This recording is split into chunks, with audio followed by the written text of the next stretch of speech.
We begin tonight with a story you'll see only on the 33 News at 9. It's a question weighed on Texas tonight. Did the state, which executes more convicts than any other, kill an innocent man?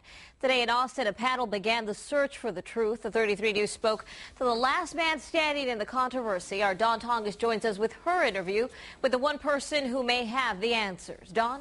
Amanda, no one knows the case of Cameron Todd Willingham better than the lawyer who was with him at the end. Willingham was executed for setting the Corsicana house fire that killed his 3 little girls.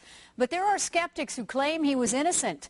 Among those, an attorney who fought until the last moments of Willingham's life. It's a story you'll see only on the 33 News. It's a range of emotions. Walter Reaves won't forget the flood of feelings when Texas executed Cameron Todd Willingham 5 years ago. The Waco attorney represented Willingham in his final appeals, getting to know the convicted killer. He was not the type, Reeves says, to set a fire, then leave his 3 young daughters to burn. He came across as somebody that really cared for his kids. Reeves says investigators who maintain Willingham set the blaze to hurt the girl's mother got it wrong. But he says he couldn't prove it until just days before his client was set to die, when he got what he thought was the linchpin to prove innocence. When I got that, I was excited and I was hopeful because I thought that was the break we needed. That evidence, a report from a renowned Austin scientist, Dr. Gerald Hurst, who wasn't paid for his opinion. In his report, Hurst disputed the arson claim, saying the findings were based on old junk science. And if there was no arson, there was no crime. I just couldn't see anybody actually letting somebody be executed with that kind of evidence before him. I was wrong. But court after court, including the U.S. Supreme Court, denied Willingham's request for a stay.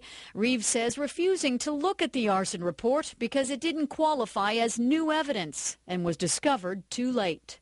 Mr. Willingham was guilty of the crime that he was convicted of. Governor Perry's office says he reviewed the arson report before clearing the way for Willingham to die. Reeves says he got the call from Perry's office 15 minutes before the execution. What they looked at, I have no idea. Is this something that should have been looked at? I think without a doubt it should have been looked at.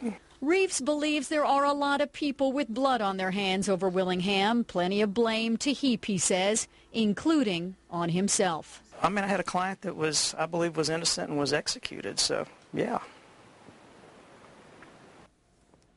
Reeves, like others, would like Governor Perry to release the clemency report, which would show how he reached the decision on the Willingham execution. But the governor so far refuses, saying it's privileged. Reporting live, Dawn Tongas, the 33 News. The